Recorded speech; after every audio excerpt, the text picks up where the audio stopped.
Hello, everybody. I'm Roadblock. We're on the free-to-play account. Today's going to be kind of a quick episode. I don't have much of an update regarding the stuff we talked about in the last episode. I did appreciate all the comments. You know, a lot of people were saying, well, a lot of people, one person, but, you know, Godseeker will really help with the buff extension, and I agree with that assessment. I believe that's kind of been my thought process as well. But what I am going to do in the meantime is like I told you guys, I ran. You'll see I'm first place in the tournament right now. I ran a whole bunch of Sand Devil turn attack. I'm not gonna run anymore. I'm not. I just didn't do the exact math. I'm not looking to hold first place in this. I was just looking to get the reward, which I did. But you'll see we're at 2,804 points. If I get this Relentless Gear, great. Ancient Shard, great. But if somebody decides that they want to pass me on that, I'm not too worried about that. So um, but that was enough for me to get the free points for the Prism Shard. So I want to pull this and see what we get, right? I mean, a lot of really great champions for any account available here, including epics. I mean, Seeker would be huge. Farrakhan the Fat would be just amazing. I don't think I've pulled one of him yet on this account. Um, we've already got, a lot of these we've already got. So definitely a lot of different options here. I want to say that, if you are a free-to-play account, this is a great time to pull some Prism Shards. I wish we could save them. I can't... I mean, really, almost all of these epics are good, or at least solid. But many of them are like top tier. You're talking Farrakhan, Magnar, Seeker for, potentially opening up unkillable teams. But even in Arena, he's great. Ugo, who I want multiple copies of on my main account and don't have. Obviously, we have Taragi, Venomage, Skull Crusher, all great. Cryodan is great for Fire Knight Hard. You've got Geomancer, friggin' amazing champion. Probably definitely a legendary in disguise. Mordecai, which is great for HP burns. Burngiri can solo Bommel, like you've seen me do with Lady Annabelle. Doom Priest is a great cleanser. And then pretty much every legendary here is top tier. The only one I don't know enough about is Noct the Paralyzer. And I'm not saying that they're bad. I just legitimately don't know enough about them. But their kit looks interesting. I'll say that. You have an ally protect on all allies with the continuous heal, which can be very handy. And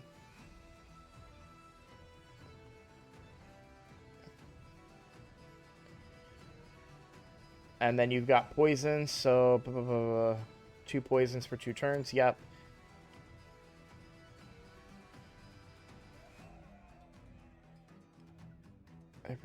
And all allies. Yeah, I mean, this is pretty decent. And that's any poison debuff. This Noct is really good. Well, okay, I'm not going to, go crazy, but I can see that being promising on an account like this. I mean, we have ally protect champions, but getting an ally protector that can also heal, check, completes everything that we're looking for, right? The only other thing that would make it better would be buff extension, and that would be crazy. Either way, let's go ahead and pull this and see what we get out of the Prism Shard. So, here we go. Epic. Okay, Visionary. Visionary is interesting. I do like the crit rate and crit damage. Like, I do like these buffs. And then turn meter fill. And decreasing crit damage or crit rate is really effective against bosses in certain ways because you can completely eliminate their opportunity to crit, because you would reduce them below 0, because I think they only have a small chance to crit, right? So you would take away their ability to crit, but I'm not a huge fan of Visionary. She's one of my early epic pulls, and given how deep my roster already is, I don't think Visionary makes the cut. I will keep my eyes out for additional opportunities. So far, that was the only opportunity, was the tournament. So hopefully another event comes up that will give us an opportunity to get more Prism Shards, because this is a really deep Prism Shard pool, and I definitely want to take advantage of that. So the other thing that I wanted to talk to you guys about in the video today is to remind you that Clan v Clan is starting. For me, it's tomorrow morning, but obviously that differs for all of you. But this is that reminder to, hey, don't use your resources. This is a common thing that I see with my own clan, where I have people that spend all their resources the night before. So they do their faction wars, they do their, they do their Iron Twins, they do their tag team arenas. You can do your regular arenas because those will refresh by the time you wake up again. But spending those resources will only hurt you. Kind of going into Clan v Clan, because you won't be able to use them. Now, my resources are all out of whack today. I spent all of my morning in bed. And I was very, very sick this morning, and I basically was in bed all morning, so I didn't get my Clan Boss keys run. But so I'm a little short. I've only got my 2 keys into Nightmare. I didn't get to do my Brutal, which will hurt me for Clan v Clan. But what I plan to do right now is go to bed. Granted, I've been in bed all day, so I'm not exactly tired, but I'm feeling quite weak still as I recover from what was wrong with me. So that will give me time to wake up early in the morning and get started in Clan v Clan, and then generate a whole bunch of points first thing in the morning. Also get all my quests done and everything like that in the morning. So that's my plan.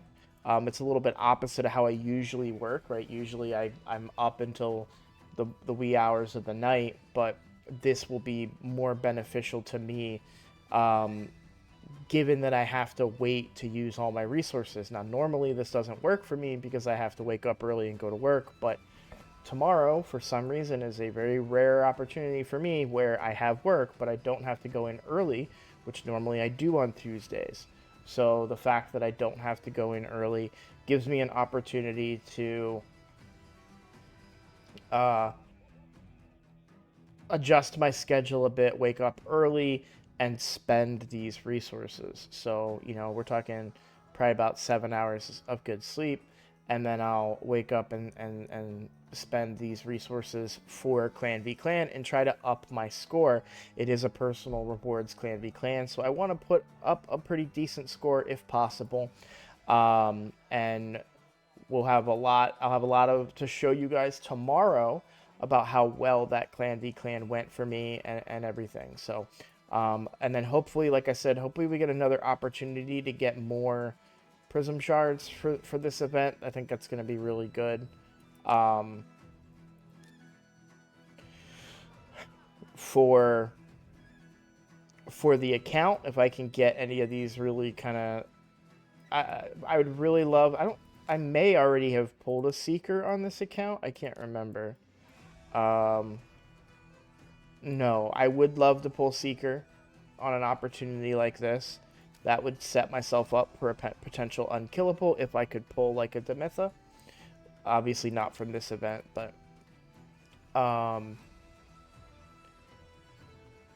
and Farrakhan, obviously I'm a big I really like Farrakhan, and Farrakhan would be really good for my account. So Fane is very strong as well, bringing all those the decreased defense and weaken. But okay, I'm just trying to think, make sure there isn't anything else that I want to talk about. I'm gonna do some forging tomorrow. I'm gonna be using all my books. Not a big collection, but I have been saving up, so I'll be using those books on champions that need them. I'll probably book Armands with the legendary books. And the epic books, I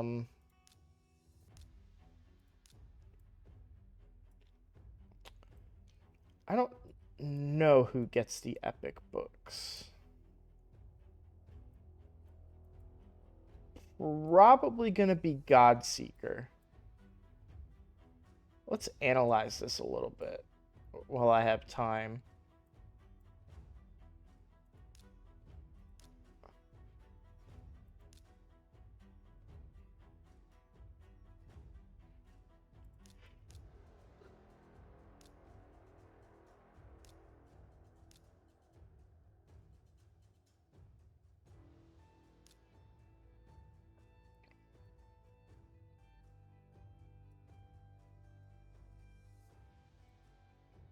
Hmm.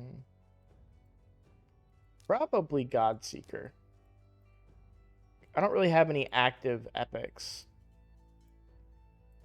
right now, and I think Godseeker is really going to open up my team quite a bit based on kind of everything that I've told you guys. We're a ways from building the Godseeker. I have to finish Armand's and Coldheart still. You'll see they are a little bit more leveled than they were. I have put some resources into them, but most of my resources, like I said, went to Sand Devil. Somebody did point out that there's no champion training event on the schedule, which I understand. But I so with that being the case, I'll probably just run these through dungeons with whatever extra energy I have tomorrow while doing Clan v Clan because I'll be earning points and everything throughout. So, uh, yeah, that's the plan. So I'm basically about to log off as soon as I'm done with this recording, and then go to sleep and wake up tomorrow and grind out Clan v Clan, and I'll have a recording for you guys tomorrow night showing my progress in Clan v Clan. And probably maybe I'll save some of the big resources to kind of demonstrate for you guys. Well, obviously I need to spend Faction Wars, Fortress Keys, and Tag Team Arena, right? But yeah, that is the game plan to get myself a good Clan v Clan experience and more to come. I do want to answer one quick question too. Perhaps this should be for a question block, but regardless, I still want to answer it because um, it was a good question if I can find it. Yeah, what do you do with multiple epics and then spending clan gold? So, multiple epics, you want to. I'm in the wrong spot. No, I'm not. Faction Guardians. If you have extra epics, you want to put them in your Faction Guardians. So, like you just saw, I had 2 Dark Elf epics, right? So I can put them in Faction Guardians. And then you may say, okay, well, what then? Well, if you have that duplicate, like you can say, okay, this one's my main one. So this one is for me to complete my Faction Guardians, and there we go. We put her away. You'll see I've done that with a couple of other epics. I'm sure there are other epics that I have duplicates of. If I did have a duplicate of them, that's why they're already put away in Faction Guardians. One thing that I'm kind of rethinking on, how I used to play, I should say. Uh, I'll do it here. So Kale gets a lot of use, right? So it's okay for me to build up the Dark Elf rare. Um, I would say it's okay to build like skin. Is he a skin? No, he's Ogren. Yeah, if you're gonna use Bellower, you could get value out of the Ogren duplicates. And make your Bellower a lot stronger too, because I think Bellower. If you have a rare that you're gonna use in Faction Wars, I would build up their Faction Guardians. But if it's a faction that there are no rares that you're gonna use, I wouldn't bother building up the Faction Wars here because those only apply to the rares. Um, so it would be a bit of a waste. But with duplicate epics, you want to come to Faction Guardians. In case you don't know about this, Guardian Ring, Faction Guardians. Let's look at one that I've got 6 dupes of. So any duplicates that you have, you'll place them in here, and that's going to give you these stats. So my Sacred Order epics get plus 10% HP, plus 10% attack, 15 accuracy, and 15 resistance. So that means that my Deacon Armstrong gets all of these stats. Now, if you're way further into the late game, then on my main account, for example, I have my Faction Guardians completed on that account. In fact, let me stop this run real quick. Well, I'm going to stop the multi-battle and let it keep running, and then I'll talk while that run finishes. It's going to be a few minutes. So, but I can show you what I'm talking about then. I've started feeding my epics now because which is one of the, you have to be careful because some epics do gain value. So because of the recent like Cursed City, Carlinia had value. I needed a Carlinia to beat a boss.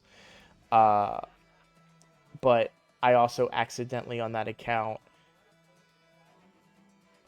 fed my duplicate Ugos that I had because the Ogryn faction was filled up, and I knew that I had my one Ugo, and I was like, I don't need these duplicates.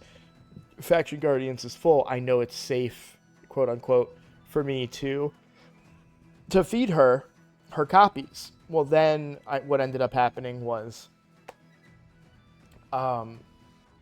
I later found out how valuable she was. You know, I very early on in my approach to Hydra, I was very much a oh, okay, let's throw a bunch of legendaries at it and see what happens. And now I'm, you know, you have these epics that are such high caliber for Hydra.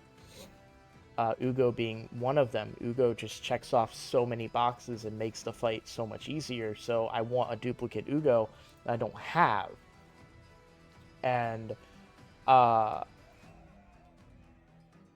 that's because I fed them. And so you want to be careful and make sure that if they are really good epics too, like let's say I had 2 copies of Rector Draft, for example. There might be a scenario where you keep 2 Rector Drafts. Maybe you have one for Tag Team Arena and you have one for PvE. Because you may want to have different stats. You may want to have high resistance on the one in Arena, for example. I'm trying to think of some other examples. There's definitely situations where you may want to have, like I have 2 Myceliac priests on my main account.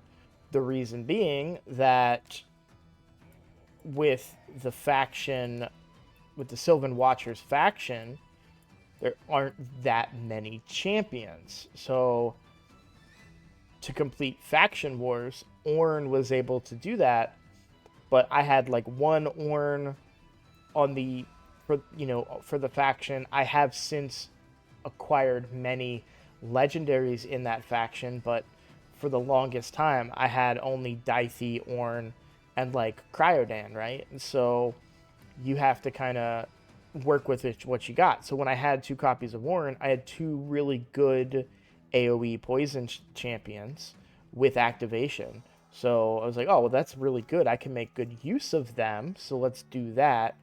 And I did. So, I ran, and I still do run two Ornns.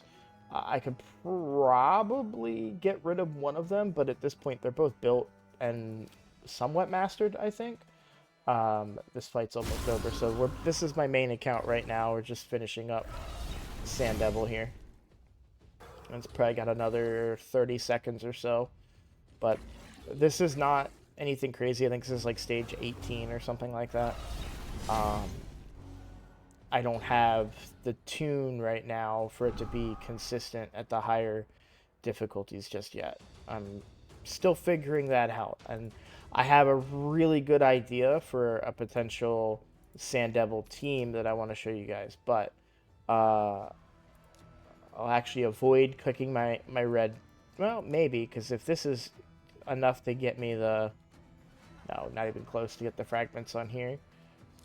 You'll see it takes a lot longer to rank up over here because I'm running at a much higher difficulty at 8-minute runs. So that's going to be running all night. But I'm going to come show you what I wanted to show you. So if you look at like Faction Guardians here, now you'll see I did fill up all the rares. This is when I kind of didn't understand the game as much in a strange way. It sounds weird to say that, but it's true. And for whatever reason, I didn't fill out this rares, and I want to because this is a champion I want to keep. But I do have a rare in that faction that I use. But just a little allergy flare up. Sorry. So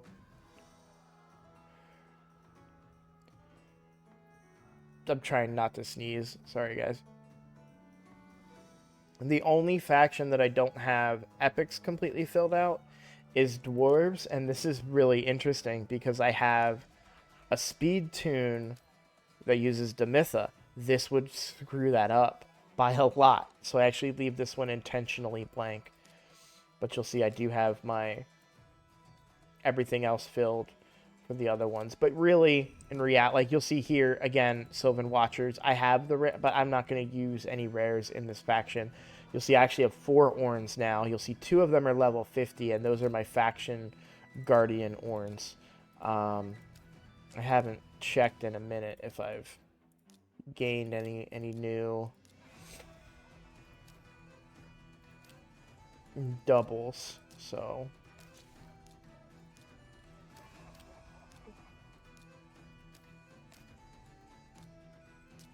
Yeah, looks like we're...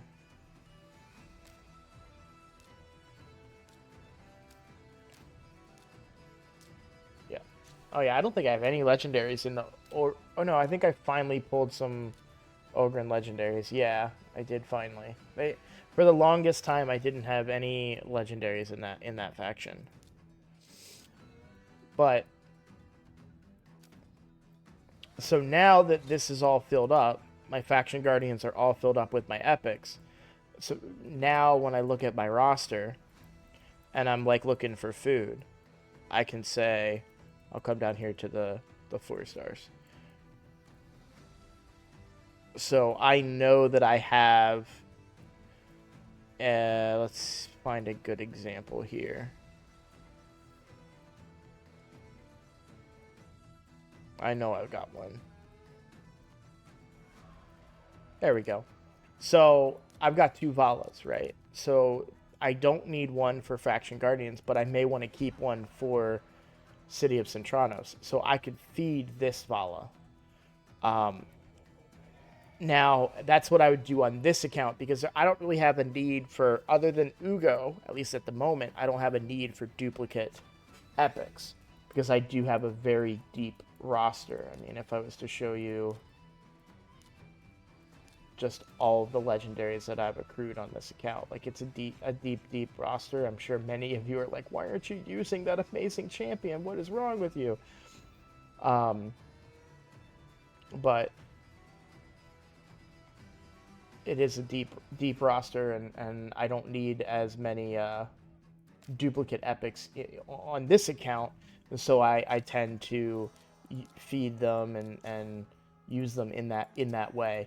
But I do want to keep at least 1 copy of every epic, because you never know who's going to become valuable in City of Centranos. Now, the one exception to, well, there's several exceptions to that, but some champions are just trash.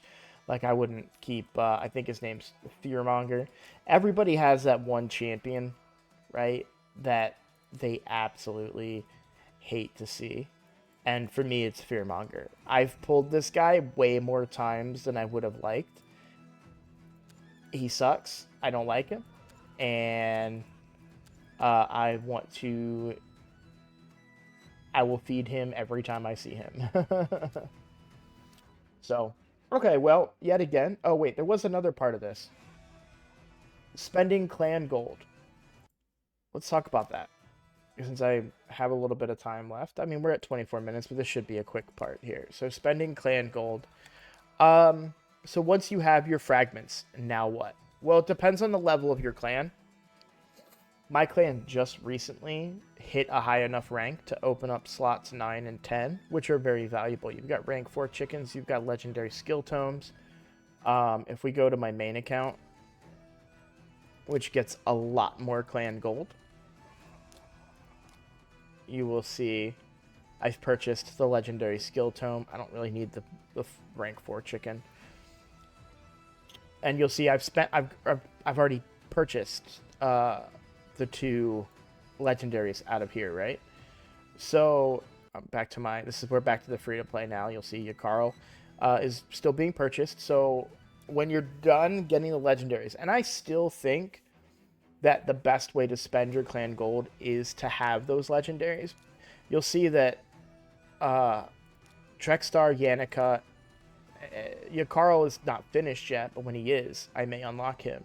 He's really good for Hard Fire Knight. But these are really valuable resources to earn yourself points in things that you want to earn, right? A champion chase, for example. We just saw that I had those ready to go for our mods. I had great luck with my pulls and didn't need them, but they were there if I needed them. We instead used Arbiter because I really wanted to pull her. But I can keep those in reserve for a rainy day when I need to, because I don't think that given the legendaries that I have pulled, that I don't think I need them. But you may not have that much luck on your legendary pulls. You may be short on some really good legendaries. You may want a PvP nuker like Yannica to finish out your roster. So especially if you're starting the game now, before Sun Wukong, or after Sun Wukong, and you may not have him, right? He was free to all of us. He may not be free. He may not have been free to you. So you're going to want to get, you may want a spirit nuker. Well, that's what Yannica is. So you can forge her, right? And however you want to say it, fuse her, whatever the term is, and summon her, right? And that's going to give you that option. But for me, I don't need that option. I have Sun Wukong. He fills that role for me, so I don't really need a spirit nuker. I want a magic nuker or something along those lines, right? But for me, you'll see I'm at 1,360 gold. Now, my clan has unlocked this legendary skill tome. Well, what if you haven't? What if your clan hasn't unlocked Yakarl, for example, and you're just sitting on this gold, this clan gold? Usually, I would say you get about enough for Yakarl each week. So, especially if you're doing higher clan v clan, for sure, you're getting enough. I would get these accessories. So these are revenge accessories that are in here, these 5 to 6 star accessories. They have a 5% chance to counterattack when hit. They can be really good. And if you're on an account that's struggling to accomplish Spider, these could be really, really valuable. What's really cool about accessories, specifically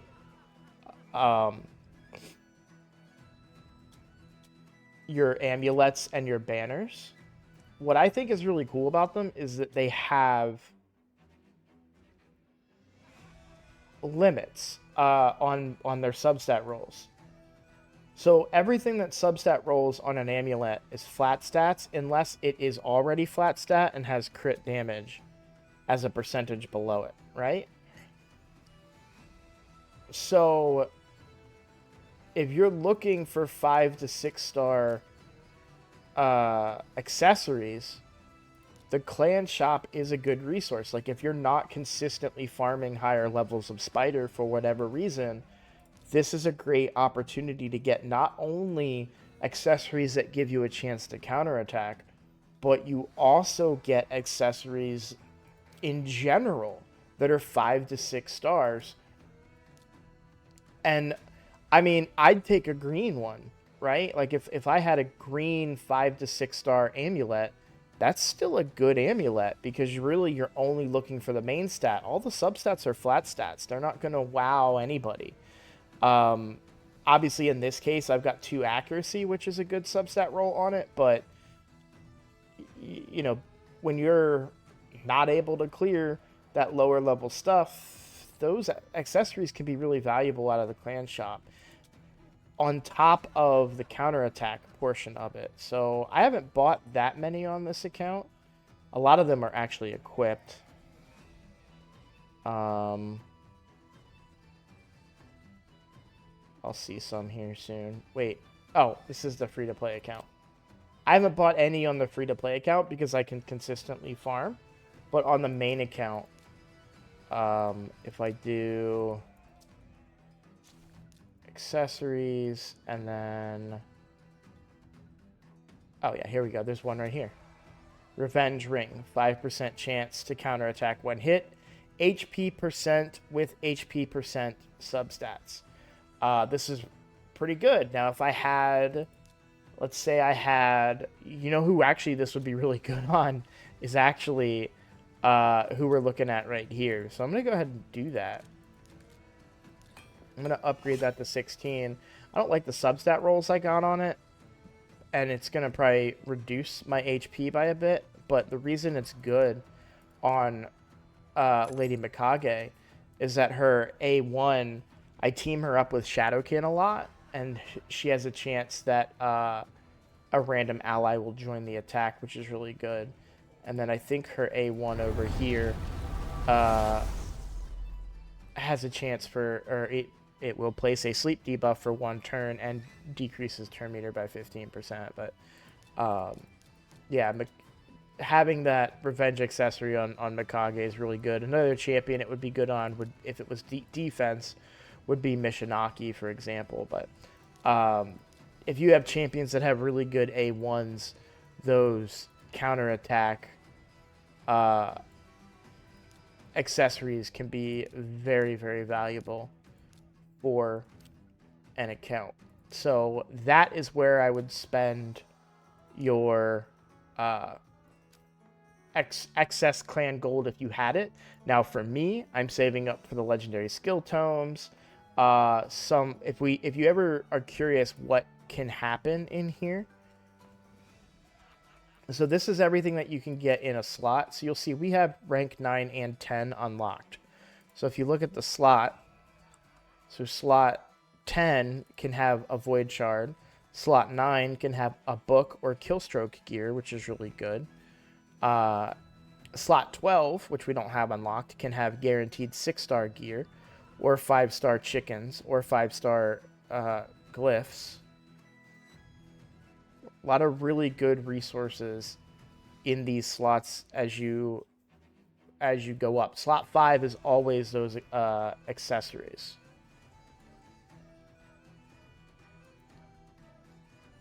I did not realize that if you got the Arbiter stuff that it would open up 4 to 5-star accessories, but I don't want those anyways, so I'm not going to worry about it. Is it really just a... Is it just a one-time buy? It has to be, right? Yeah. Okay. Maybe I should have considered that on a different account, though. But either way, that is my answer to the question. Obviously, the energy is really useful on a free-to-play. Even the silver. The number of times I've come in here and just spent 1,800 gold on silver, I've done that quite a bit on this account. It's nice to have that as a cushion. It's nice to have that as an emergency backup. So if you're struggling for accessories, I would recommend grabbing some from your clan shop. If you're not struggling for them, revenge accessories are still good. I would just rather personally save up for some of the big ticket items, because this is 3,000 clan gold. Like, this is expensive. It's not cheap. I assume that the Void Shard, I don't think it gives you the prices here, but the Void Shard is going to be quite expensive as well. So that's why I save my clan gold. And I have so much of it because I am very high level in Clan v Clan personal rewards, which I believe this one we're going into is. So I am actually tier 6 in personal rewards. And so we're also, my clan is tier 2, tier 3-ish. So in tier 2, tier 3, you'll see that we get a lot more extra clan gold. as we progress. So I could have swore you got extra clan gold in personal rewards, but I guess not. So anyways, we're definitely over time for what was supposed to be a short video, as always is. So I hope those answer your questions, and I look forward to getting you guys caught up tomorrow on my progress in Clan v Clan. I think it's something that, you know, I have people asking questions about, even in my own clan. Hey, how do you get so many points for Clan v Clan? It's like, you just got to do the things right. You know, I saved these books. I didn't spend them. Well, oh, actually I did. On the main account, I spent these books to build that Hydra team that you guys saw, but you'll see I have one book left since the Hydra team was already used, so that book is going to go towards Ancora to get this cooldown. Oh man, I need 3 more books for her. Hopefully I'll be able to get a few more legendary books. I don't think. Yeah, we get 1. That's tier 6. Yeah, I don't think I'm going to get any more legendary books tomorrow, unfortunately, unless Clan Boss is nice to me, of course. He hasn't been. As you can see, I don't have any Sacred Shards. He has not been nice to me about Sacred Shards. I'm really ready for a 2 times on Primals. I want that real bad. So, alright, well, thank you all for watching. I'll make this a real short outro since it's a longer video, so thank you for watching. I'll see you all next time.